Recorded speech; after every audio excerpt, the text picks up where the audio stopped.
Kita lebih banyak ngirimin pesawat luar angkasa ke Mars dibandingkan ke planet lain. Meski belum terbukti kalau di Mars ada kehidupan, banyak orang tetap penasaran karena foto-foto permukaan Mars rutin diambil oleh wahana Perseverance dan Curiosity milik NASA. Kamu juga bisa ngecek semua gambar ini di internet secara gratis. Lama-kelamaan, bentuk-bentuk aneh mulai muncul di dalam foto, sehingga sebagian orang meyakini ada makhluk tertentu yang menghuni Mars. Pada tahun 2008, salah satu wahana mengambil foto batu yang mirip banget kayak sosok perempuan. Foto-foto lain juga nunjukin bentuk hewan, perkakas, atau benda lain yang ada di bumi. Tapi nggak ada bukti yang mendukung teori ini karena bentuk dan ukuran batu bisa bermacam-macam. Kalau dilihat dari bentuknya, emang bikin penasaran sih. Banyak saintis menganggap Mars sebagai tempat yang lebih nyaman dihuni dalam waktu lama meski letak bulan kita lebih dekat. Konon, di permukaan Mars terdapat air, tapi air ini ada di bawah danau beku. Tanah Mars nggak mengandung banyak unsur hara dan kemungkinan di situ terdapat zat kimia berbahaya. Meski begitu, gravitasi planet merah ini cuma 38%-nya gravitasi bumi. Jadi, benda berat akan lebih gampang diangkut. Sedangkan di bulan, gaya gravitasinya cuma sekitar 16,6%-nya gravitasi bumi. Sekelompok saintis telah mempelajari kehidupan di Mars. Tempat penelitian mereka berada di bumi, karena sebagian wilayah di bumi mirip banget kayak kondisi ekstrim di Mars. Contohnya, Pulau Devon yang nggak berpenghuni, dan lokasinya ada di Kepulauan Arktik Kanada. Hidup di tempat ini pasti sulit karena tanahnya selalu beres.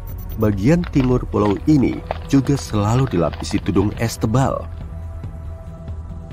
Musim panas di sini cuma berlangsung kurang dari 50 hari setiap tahun dan suhunya tetap dingin. Gak banyak pepohonan yang bisa tumbuh di Pulau Devon. Jadi nggak ada hewan yang bisa beradaptasi untuk berkembang biak. Makanya proyek Mars Halton dimulai di sini pada tahun 1997 agar astronot bisa ngerasain pengalaman yang unik. Pilihan logistik dan transportasi di sini nggak begitu banyak. Komunikasi dengan orang-orang di luar pulau juga agak susah karena suhu dan tanahnya sangat tandus. Kalau bisa nemu solusi yang tepat untuk tinggal di pulau ini, mungkin kita juga akan bisa tinggal di Mars. Kondisi di Mars saat ini masih nggak layak huni meski astronot sudah latihan di bumi. Suhu di sana dingin banget, bahkan suhu rata-rata cuma sekitar minus 63 derajat Celcius. Dan di musim panas, suhu maksimalnya cuma 30 derajat Celcius. Selain itu, 95,3% atmosfer Mars terdiri dari karbon dioksida. Jadi, kita nggak bisa bernafas bebas tanpa alat khusus. Karena permukaannya nggak punya medan magnet, Mars selalu terpapar oleh radiasi matahari. Suhunya juga sangat fluktuatif, sehingga sering terjadi badai debu kuat. Bahkan badai ini bisa menyelimuti seisi Mars.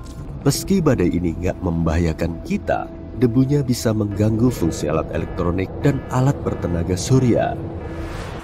Kita jadi tahu kalau kondisi di Mars nggak senyaman bumi. Tapi di planet ini pernah ada kehidupan nggak ya? Pertanyaan ini telah lama diperdebatkan para saintis sejak NASA ngebuktiin kalau sebagian Mars pernah laik huni. Kita masih belum tahu durasinya dan kapan tepatnya. Tapi kemungkinan ini nggak serta-merta bisa dijadiin fakta. Foto-foto terbaru dari Mars nunjukin kalau sunset di sana dalam kondisi berawan. Berarti di Mars ada hujan dong? Nggak juga. Di bumi, awan berwujud uap air. Dan saat turun hujan, air mencapai permukaan bumi dalam bentuk cair. Proses di Mars nggak begitu. Dan anehnya lagi, awan Mars mengandung lebih banyak air yang berasal dari air es. Awan ini lebih mirip kayak kabut es tipis. Karena berada di lingkungan beratmosfer tipis dan bersuhu dingin, awan ini nggak akan jatuh ke permukaan Mars. Sunset di Mars juga beda. Menurut pakar dari NASA, Ada debu halus yang bikin warna biru di sekitaran matahari di langit Mars kelihatan lebih mencolok.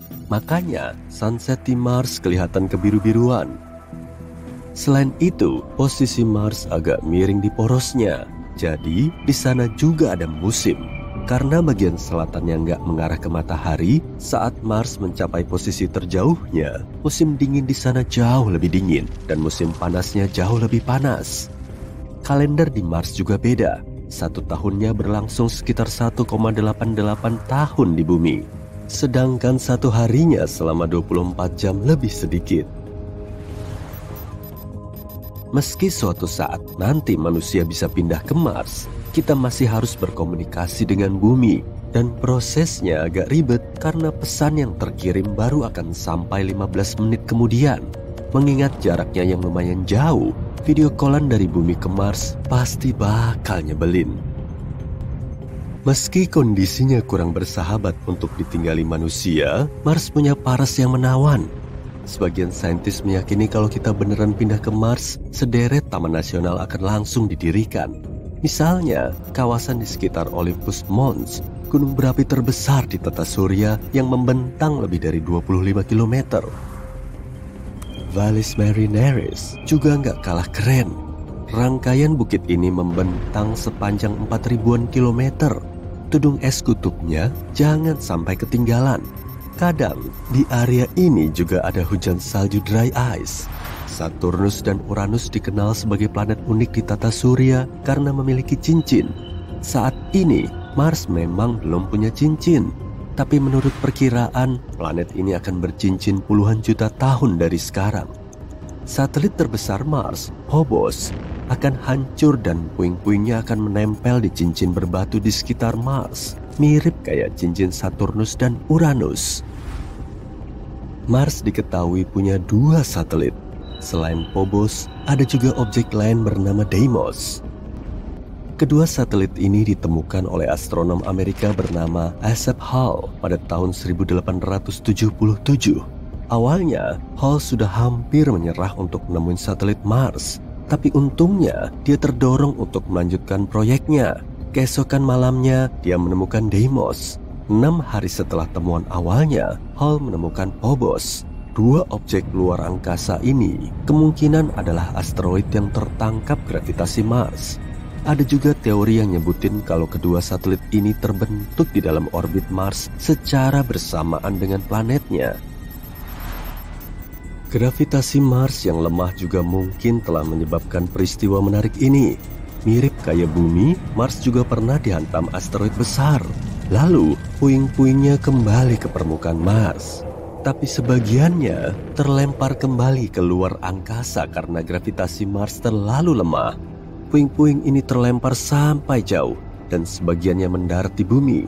Pecahan Mars juga membantu kita memahami ciri unik planet ini. Para saintis terus mengirim robot ke planet merah beberapa dekade belakangan ini. Tapi proses pendaratan manusia di Mars masih jauh dari bayangan kita. Meski dengan teknologi roket termutakhir, perjalanannya memakan waktu 6 bulan. Dan itu pun kalau semuanya berjalan mulus. Setelah mendarat, manusia akan terpapar oleh radiasi antara. Grand Canyon di Arizona jauh lebih jumbo dari negara bagian Rhode Island. Kota Manhattan di New York pun bisa muat di dalamnya. Widih, karena super besar, tempat ini juga punya cuaca sendiri. Tapi ngarai besar di alam semesta bukan cuma Grand Canyon loh. Valles Marineris bahkan jauh lebih besar. Ngarai ini berlokasi di Mars dan sepanjang hampir seperempat kelilingnya, kurang lebih 10 kali panjang Grand Canyon. Malahan, kamu juga bisa lompat pakai parasut karena medannya sangat curam. Casey Valles juga terdapat di Mars. Gugusan ngarai ini kemungkinan telah menjadi pusat banjir besar di planet tersebut. Di seluruh planet merah ini terdapat kanal dan ngarai besar. Ada juga Theo Valles. Nah, di tempat inilah air Mars purba dan lava vulkanik panas saling menyatu. Menurut para ilmuwan sih gitu. Yang satu ini juga nggak kalah jumbo, sebutannya Ares Vallis. Sampai saat ini, Ares Vallis masih menyandang predikat sebagai sistem drainase terpanjang. Kamu nggak nyangka ya kalau di Mars juga ada saluran air, sungai, dan dataran banjir? Di masa awal pembentukannya, Mars kemungkinan beriklim hangat dan basah. Tapi sekarang, yang tersisa hanyalah ngarai kering sejauh mata memandang. Ithaka Kasma kelihatan mirip bopeng raksasa yang ada di Tethys, satelit Saturnus. Ukurannya 4 kali lebih panjang dan sekitar 3 kali lebih dalam dari Grand Canyon. Dan umurnya sudah miliaran tahun. Belum ada yang pernah menjelajah langsung di tempat ini sih. Kita cuma bisa melihat fotonya berkat pesawat luar angkasa Voyager 1. Great Valley di Mercurius bikin Grand Canyon kelihatan mungil aja deh. Pesawat luar angkasa milik NASA, Messenger, berhasil mengambil foto formasi besar ini untuk pertama kalinya dalam sejarah. Ngarai ini juga dikelilingi oleh dua objek yang sangat besar, Enterprise dan Belgica. Entahlah, apa maksudnya? Satelit terbesar di Pluto, Charon, punya ngarai bernama Argo Kasma. Ukurannya bukan main besarnya. Meski sudah tercoret dari kakak tata surya kita, boleh dong si Pluto unjuk kebolehan dengan ngarai besarnya. Di bumi pun, Grand Canyon punya saingan berat. Ngarai Yarlung Sangpo merupakan ngarai terdalam di bumi. Lokasinya ada di Himalaya, Tibet. Sebagian orang menamainya sebagai ngarai Everest. Dasarnya bisa memuat gedung setinggi 2000 lantai. Lembah Sungai Indus sangat besar dan mencekam. Lokasinya ada di Pakistan dan ukurannya sekitar 3 kali luas lapangan bola. Sungai Indus, salah satu sungai terbesar di Asia, mengalir melalui tebing terjal ini. Di sini juga terdapat hiu balen dan porpoise, sejenis lumba-lumba. Colca Canyon di Peru tidak begitu jauh dari Machu Picchu. Ngarai tinggi ini menjadi rumah bagi unggas terbang terbesar di dunia, Condor Andes. Bentang sayapnya mencapai 3 meter.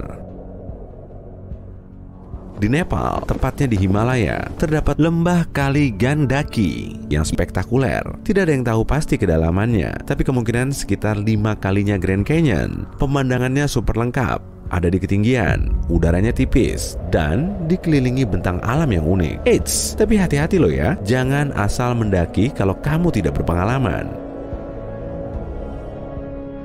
Ngarai Cooper berada di utara Meksiko. Di sini, banyak atlet terkenal dunia yang berlari maraton hanya untuk bersenang-senang. Bahkan ada yang sampai bolak-balik. Ada 6 ngarai yang saling menyatu. Dan di bagian terlebarnya terdapat 2 air terjun tertinggi di Meksiko. Cooper Canyon juga punya bentangan zip line terpanjang. Dan salah satu jalur kereta api paling menakutkan di dunia. Awas, jangan ngintip ke bawah.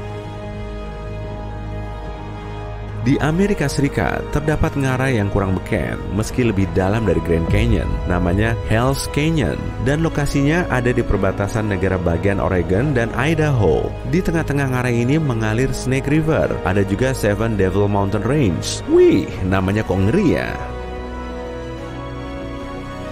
Ngarai Kings berada di area Taman Nasional Yosemite. Kedalamannya sekitar 1,5 kali Grand Canyon. Tak jauh dari sana terdapat pohon terbesar di bumi, yaitu General Grant. Ngarai terbesar di Australia yaitu Copper Tree Canyon. Untuk mengunjunginya, kamu bisa dibayar loh. Sebetulnya, enggak juga sih. Beberapa pesepeda dan orang yang camping di sana sangat beruntung karena telah menemukan batu permata di tepi sungainya. Kalau beruntung, kamu juga bisa melihat seni batu berumur 2000 tahun. Tiger Leaping Gorge seolah berasal dari negeri dongeng saja ya, tapi tempat ini emang nyata, dalam dan cukup menakutkan. Menurut legenda, konon ada harimau yang dikejar-kejar, lalu benar banget. Hewan ini melompati sungai yang ada di dasar tebing dengan memanfaatkan batu yang tertata rapi, tepat di tengah-tengah sungainya. Great Rift Valley 15 kali lebih panjang dari Grand Canyon. Jadi panjangnya sekitar triliunan kilometer. Lembah ini membentang di antara 2 benua dan menjadi rumah bagi 30 danau. Canggihnya lagi, bisa dilihat dari luar angkasa. Jadi, kalau suatu saat kamu melayang di kosmos sana, jangan lupa cari lembah ini ya. Ngarai kota Huasi nggak cuma dalam, tapi sangat dalam. Ngarai ini punya jalur rafting, kayak, dan hiking yang ekstrem. Nyamuknya juga tak kalah ekstrem. Ngarai yang ada di Tibet ini pasti jadi pemegang rekor dunia. Coba aja tanya ke Mbah Google soal ngarai yang bernama Ngarai Polung Sangpo. Nggak ada satu foto pun yang akan muncul. Parah sih. Padahal kan udah tahun 2021. Jadi penasaran deh, memangnya ada apa di bawah sana? Palingan juga sungai. Ngarai Chicamoca di Kolombia kurang lebih sedalam Grand Canyon. Buat kamu yang suka olahraga ekstrem cocok banget nih. Semuanya menantang adrenalin, zipline, kano, paragliding, bahkan kereta gantungnya juga ekstrem. Untuk menjajalnya, kamu akan menghabiskan waktu selama 25 menit. Medannya juga terjal. Di Greenland, terdapat Greenland Grand Canyon sepanjang beratus-ratus kilometer. Air dari gunung es yang mencair, terus mengalir melalui ngarainya. Tempat ini pertama kali ditemukan oleh NASA. Ada ngarai yang sangat besar di Antartika, tapi masalahnya cuma satu, kita nggak bisa melihatnya. Belum lagi, suhunya super dingin, dan di mana-mana cuma ada salju. Laut juga punya ngarai besar loh. Zemchak Canyon merupakan salah satu ngarai bawah laut terbesar di dunia. Letaknya di lepas pantai Alaska dan menjadi habitat bagi anjing laut, lumba-lumba, dan paus. Ngarai terdalam di bawah air sekitar 6 kali kedalaman Grand Canyon. Ya, mana lagi kalau bukan Palung Mariana yang tersohor itu. Coba deh nyelam ke dasarnya. Kamu akan menyabat rekor sebagai penyelam terdalam sepanjang sejarah. Wah, ini keajaiban bawah laut kita yang lain, Grand Bahama Canyon. Sejumlah gedung Empire State yang di New York itu akan tenggelam di dalamnya kalau kita ceburkan semuanya. Monterey Bay memang terlihat kurang menakutkan, tapi kan tetap aja ngarai. Ada lanternfish, cumi-cumi, penyu, ikan batu, dan berang-berang laut. Semua kongko bareng di sini. Oh, nggak ketinggalan ribuan ubur-ubur. Jadi perlu jaga jarak biar nggak kena sengatannya. Ada juga giant carp di sekitar ngarai itu, serta rumput laut yang bisa tumbuh sampai 30 meter. Hudson Canyon mengalir dari pelabuhan New York langsung menuju laut dan airnya sangat kotor. Memang ada formasi karang dan spons laut dalamnya sih, tapi dasar airnya mengandung banyak sampah dan tumpukan lumpur dari saluran pembuangan. Aviles Canyon ada di lepas pantai Spanyol. Ngarai bawah laut terdalam di dunia ini termasuk dari segelintir area yang menjadi habitat cumi-cumi raksasa. Ngarai ini terkenal dengan karang putihnya dan suhunya sangat dingin. Bremer Canyon di Australia merupakan ngarai bawah laut yang besar dan berbahaya, terutama bagi cumi-cumi raksasa. Hewan ini masuk dalam list cemilan favorit orca di sana. Jelas, selera makannya sangat tinggi. Akhir-akhir ini, Bremer Canyon menjadi destinasi wisata utama, khususnya bagi mereka yang ingin mengambil foto lebih dari 100 orca yang berhabitat di sana. Nazare Canyon berlokasi di dekat Portugal dan merupakan ngarai bawah laut terbesar di Eropa. Kedalamannya sekitar 5 km, sama dengan 6 kali gedung tertinggi di dunia. Di atas permukaannya terbentuk pecahan ombak yang tinggi. Pantesan jadi surganya bagi para peselancar. Canadian Arctic Reef System berukuran sangat besar, membentang dari Laut Labrador hingga Kepulauan Arktik, serta menghubungkan Arktik dan Samudra Atlantik. Coba bayangin deh, kira-kira jutaan tahun yang lalu, Greenland masih menyatu dengan Kanada. Karena celah ini, Greenland perlahan menjauh. Kanada pasti sangat besar ya, kalau Greenland masih menempel sampai sekarang.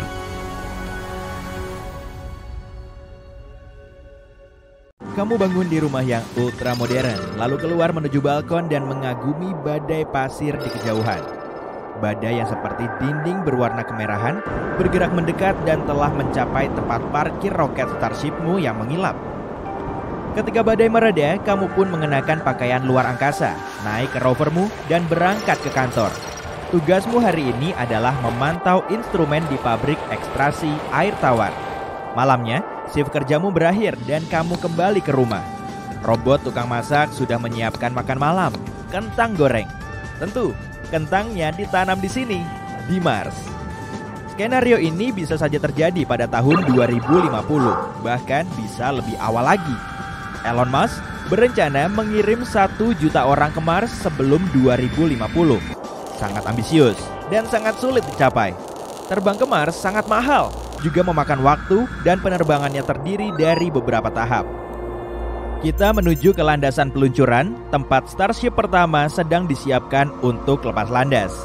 Roket ini terdiri dari 2 bagian. Yang pertama adalah booster super heavy. Benda ini akan membantu pesawat yang berat melawan gravitasi bumi dan meninggalkan planet kita. Boosternya akan membawa Starship ke orbit, lalu melepaskan diri dan kembali ke bumi.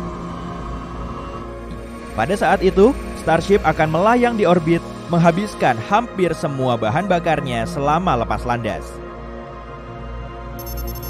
Langkah selanjutnya adalah mengisi ulang bahan bakar Starship tepat di orbit. Booster lepas landas lagi dari landasan peluncuran dan membawa bahan bakar untuk pesawat antariksanya. Starship masih kosong karena kita tidak ingin menghabiskan banyak bahan bakar untuk mengangkatnya keluar dari orbit. Jadi, sekarang giliran roket pendorong lain yang membawa muatan untuk Starship. Makanan, bahan bangunan, dan peralatan penelitian dimuat di ruang kargo. Akhirnya, semua siap. Pesawat antariksa kita akan memulai perjalanan panjangnya menuju Mars. Ini baru 1 pesawat yang diluncurkan. Tapi ingat, pesawat ini hanya bisa menampung 100 orang, sementara kita berencana mengirim 1 juta orang ke Mars. Angka ini hampir setengah dari populasi kota Bandung.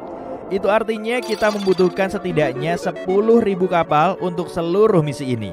Juga lebih banyak booster untuk mengisi bahan bakar dan mengirim kargo ke orbit. Jika satu Starship berharga sekitar 112 triliun rupiah, misi ini akan menelan biaya yang sangat mahal. Kunci untuk memecahkan masalah ini adalah dengan menggunakan kembali kapal-kapal ini. Begitu kapal telah mengirim orang ke Mars, kapal itu harus kembali mengisi bahan bakar dan terbang kembali ke bumi untuk gelombang berikutnya. Ya, semacam bus luar angkasa lah. Masalah lainnya adalah waktu. Orbit bumi dan Mars tidak berbentuk lingkaran sempurna. Kedua orbit ini memiliki panjang yang berbeda dan mengelilingi matahari dengan kecepatan yang berbeda pula. Saat bumi dan Mars berada pada jarak terjauh, jaraknya sekitar 400 juta kilometer. Dan jarak terdekatnya, yaitu saat bumi dengan sempurna berada di antara matahari dan Mars, adalah 55 juta kilometer. Ini dia target kita. Setiap 26 bulan sekali, bumi dan Mars berada pada jarak terdekatnya. Jadi ini adalah waktu yang tepat untuk meluncurkan roket, guna menghemat waktu tempuh sesingkat mungkin, yaitu antara 6 sampai 8 bulan. Jika penerbangan pertama dijadwalkan pada tahun 2025, dan kita berencana untuk menyelesaikan misi ini pada tahun 2050, kita hanya akan memiliki 12 kloter saja. Sedangkan kita perlu meluncurkan setidaknya 833 kapal setiap kloternya. Masalah lainnya adalah ketiadaan bobot. Dalam perjalanan ke Mars, astronot akan menghabiskan lebih banyak waktu pada gravitasi nol dibandingkan di Stasiun Luar Angkasa Internasional. Tanpa gravitasi, otot manusia bisa melemah. Bahkan jarak antara tulang belakang mereka sedikit meningkat. Jadi, selama misi ini, astronot akan menjadi sedikit lebih tinggi. Sepanjang perjalanan, setiap anggota tim harus terus berlatih di gym agar siap bekerja keras saat tiba di Mars. Selain itu, akan dibutuhkan pula kapal kargo dengan manusia di dalamnya. Saat manusia tiba di Mars, mereka perlu membangun sebuah kota dari awal. Bahan konstruksi, peralatan, mesin. Muatan kargo yang dapat dibawa kapal Starship adalah sekitar 75 ton. Itu setara dengan 30 mobil SUV. Jadi, kita akan membutuhkan lebih banyak kapal untuk membawa semua yang kita butuhkan. Jadi, biaya seluruh misi ini bisa meningkat jadi 2 kali lipat. Tapi, ada cara yang lebih murah untuk mencapai Mars, yaitu melalui Gateway Station di bulan. Ini semacam stasiun luar angkasa internasional yang hanya mengorbit bulan. Stasiun ini juga memiliki banyak ruangan untuk astronot, area tempat tinggal, ruang penyimpanan, dermaga untuk kapal, dan unit penelitian. Intinya adalah jauh lebih mudah bagi sebuah pesawat luar angkasa untuk diluncurkan dari stasiun seperti ini karena tidak adanya gravitasi. Sehingga kapal tidak harus menggunakan bahan bakar dalam jumlah yang luar biasa untuk meninggalkan atmosfer bumi. Hanya saja butuh dana 2,1 kuadriliun rupiah untuk membangun stasiun luar angkasa internasional. Sedangkan membangun gateway station bisa lebih mahal dari itu. Tapi kita bisa menghemat lebih banyak uang nantinya. Pesawat ruang angkasa Orion yang relatif kecil akan membawa astronot dari bumi ke gateway station. Kemudian setelah serangkaian persiapan, para astronot akan melakukan perjalanan jauh ke Mars. Yuk sedikit dipercepat. Beberapa kapal pertama telah berhasil mengirimkan muatannya ke permukaan planet merah. Sayangnya kita tidak bisa bersantai karena kita harus membangun kota dan mempersiapkan kedatangan kelompok orang berikutnya. Energi menjadi prioritas utama kita. Untuk ini, kita bisa menggunakan panel surya seperti di bumi atau pembangkit listrik tenaga nuklir. Langkah selanjutnya adalah membangun perumahan. Karena kurangnya atmosfer di Mars, tidak ada yang akan melindungi kita dari radiasi matahari. Jadi, pilihan terbaiknya adalah membangun rumah di bawah tanah. Lalu, kita perlu melakukan ekstraksi air. Ada lapisan es di kutub Mars. Kita bisa mengambil air dari sana. Kemudian, oksigen. Tanaman seharusnya bisa membantu kita. Ada banyak karbon dioksida di Mars yang bisa dimanfaatkan sebagai makanan bagi tumbuhan hijau sebelum akhirnya melepaskan oksigen. Yang harus kita lakukan adalah mengumpulkan oksigen ini dan menggunakannya untuk bernapas. Cepat atau lambat, makanan yang kita bawa dari bumi akan habis. Jadi, kita harus menanam tanaman pangan langsung di Mars. Langkah ini memerlukan pupuk dan rumah kaca. Setelah semua hal tadi berjalan dengan baik, tugas berikutnya adalah menghasilkan bahan bakar. Kita membutuhkannya untuk kendaraan di Mars dan agar roket dapat kembali ke bumi. Bahan bakar dapat diekstraksi dari karbon dioksida di atmosfer dan air. Semua ini harus dilakukan dalam kondisi yang asing bagi kita. Gravitasi di Mars 3 kali lebih lemah daripada di bumi. Kamu akan bisa melompat lebih tinggi dan mengangkat benda yang lebih berat. Tapi terpapar lemahnya gravitasi untuk waktu yang terlalu lama dapat membahayakan tubuh kita. Setelah seluruh kota selesai dibangun di permukaan planet ini, saatnya mengubah Mars menjadi lebih nyaman sehingga menyerupai bumi. Ini disebut terraforming. Kita perlu meningkatkan tekanan di atmosfer agar air tidak hanya ada di sini dalam bentuk uap atau es, tetapi juga dalam bentuk cair. Untuk itu, kita perlu menaikkan suhu di permukaannya. Targetnya adalah 20 derajat Celcius. Saat ini, suhu di Mars rata-rata sekitar minus 63 derajat Celcius. Lalu, kita juga membutuhkan lapisan ozon seperti di bumi yang bisa melindungi kita dari radiasi matahari. Terakhir, kita bisa mulai membuat biosfer, ekosistem untuk semua organisme seperti tumbuhan dan hewan. Secara bertahap, Mars akan mulai menyerupai bumi pada tahun-tahun terbaiknya. Untuk mewujudkan semua ini, para ilmuwan telah menemukan beberapa cara. Misalnya, dengan menjatuhkan asteroid besar di permukaan Mars. Ini akan menghangatkan atmosfer dan membawa lebih banyak air dan gas ke sana. Planet ini juga bisa dihuni oleh berbagai macam bakteri. Di laboratorium di bumi, para ilmuwan telah mensimulasikan kondisi di permukaan Mars dan menemukan banyak bakteri dapat bertahan hidup di sana. Selama organisme ini bisa hidup, mereka bisa melepaskan oksigen dan gas lainnya ke udara. Selain itu, kita bisa membuat biodome, sejenis rumah kaca dengan kondisi yang nyaman. Kehidupan akan berkembang di dalamnya, dan tanah Mars secara bertahap akan cocok untuk makhluk hidup. Dan salah satu cara termudah adalah memanfaatkan efek rumah kaca. Di bumi, efek ini menyebabkan pemanasan global. Namun di Mars, emisi gas dari mobil dan pabrik dapat membantu menciptakan atmosfer. Jika semua berjalan lancar, dibutuhkan 300 hingga 1000 tahun untuk mengubah wajah planet merah. Ilmuwan lainnya mengatakan ini akan memakan waktu jutaan tahun. Sebelum akhirnya, manusia dapat melepas pakaian luar angkasa dan masker oksigen serta menyebut Mars sebagai rumah mereka.